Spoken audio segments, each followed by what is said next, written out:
Welcome to Jayanthi's kitchen. ನಾನಿವತ್ತು ಸೋರೆಕಾಯಿ ಪಲ್ಯ ಮಾಡ್ತಾಯಿದ್ದೀನಿ. ಹೇಗೆ ಮಾಡೋದು ಅಂತ ನೋಡೋಣ. ಸ್ಟವ್ ಹಚ್ಕೊಂಡು ಒಂದು ಪಾತ್ರೆ ಇಟ್ಕೊಳ್ಳೋಣ.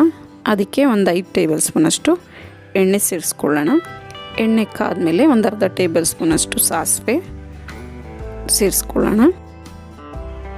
1 ಟೇಬಲ್ ಸ್ಪೂನಷ್ಟು ಕಡಲೆಬೇಳೆ ಸೇರಿಸ್ಕೊಳ್ಳೋಣ. ಇದೆಲ್ಲ ಫ್ರೈ ಆದಮೇಲೆ ಒಂದು ಈರುಳ್ಳಿನ ಸೇರಿಸ್ಕೊಳ್ಳೋಣ. ಸಣ್ಣಗೆ ಕಟ್ ಮಾಡ್ಕೊಂಡಿದ್ದೀನಿ. ಇದನ್ನು ಈರುಳ್ಳಿ ಎಲ್ಲ ಚೆನ್ನಾಗಿ ಫ್ರೈ ಮಾಡ್ಕೊಬೇಕು. ಈರುಳ್ಳಿ ಫ್ರೈ ಆಗಿದೆ. 1 ಟೇಬಲ್ ಸ್ಪೂನ್ ಕರಿಬೇವು ಸೇರಿಸ್ಕೊಳ್ಳೋಣ. ಮತ್ತು ಸಣ್ಣಗೆ ಹಚ್ಕೊಂಡಿರೋ ಒಂದು ಟೊಮೊಟೊನ ಸೇರಿಸ್ಕೊತಾ ಇದ್ದೀನಿ. ಇದನ್ನು ಚೆನ್ನಾಗಿ ಫ್ರೈ ಮಾಡ್ಕೊಬೇಕು. ಟೊಮೊಟೊ ಎಲ್ಲ ಮೆಲ್ಟ್ ಆಗಬೇಕು. ಈಗ 1 ಕಪ್ಪಷ್ಟು ಸೋರೆಕಾಯಿನ, ನಾನು ಎಳೆ ಸೋರೆಕಾಯಿ ತೊಗೊಂಡಿದ್ದೆ, ಇದನ್ನು ಸಣ್ಣಗೆ ತುರ್ಕೊಂಡಿದ್ದೀನಿ. ಇದನ್ನು ಸೇರಿಸ್ಕೊಳ್ಳೋಣ. ಕೊತ್ತಂಬರಿ ಸೊಪ್ಪು 1 ಟೇಬಲ್ ಸ್ಪೂನ್ ಸೇರಿಸ್ಕೊಳ್ಳೋಣ. ಇದನ್ನೆಲ್ಲ ಚೆನ್ನಾಗಿ ಮಿಕ್ಸ್ ಮಾಡಿಕೊಂಡು ಫ್ರೈ ಮಾಡ್ಕೊಳ್ಳೋಣ. ಸೋರೆಕಾಯಿ ಅಂತೂ ಆರೋಗ್ಯಕ್ಕೆ ತುಂಬಾ ಒಳ್ಳೆಯದು. ಈ ರೀತಿ ಮಾಡಿಕೊಂಡ್ರೆ ತುಂಬಾ ಚೆನ್ನಾಗಿರುತ್ತೆ ಟೇಸ್ಟು. ಈಗ ರುಚಿಗೆ ತಕ್ಕಷ್ಟು ಉಪ್ಪು ಸೇರಿಸ್ಕೊಳ್ಳೋಣ.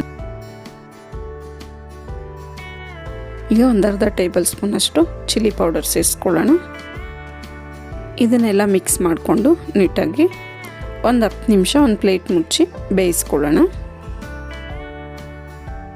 ಈಗಿದು ಬೇಯಿಸ್ಕೊಂಡಾಗಿದೆ.